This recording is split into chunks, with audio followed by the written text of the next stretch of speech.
Hey everyone!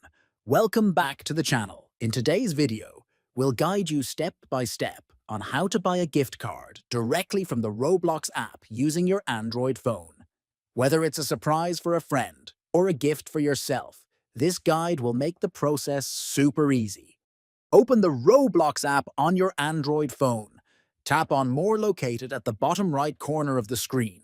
From the list, select Gift Cards. Now choose the type of card you want, either a digital card or a physical card. Select the amount of the gift card you want to buy.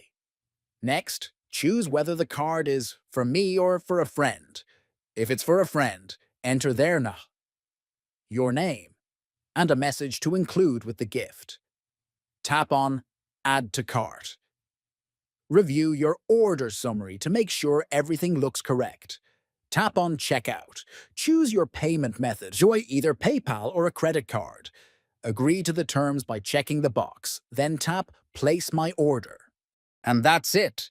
You've successfully purchased a Roblox gift card right from your Android phone. If you found this video helpful, don't forget to like, subscribe, and stay tuned for more guides.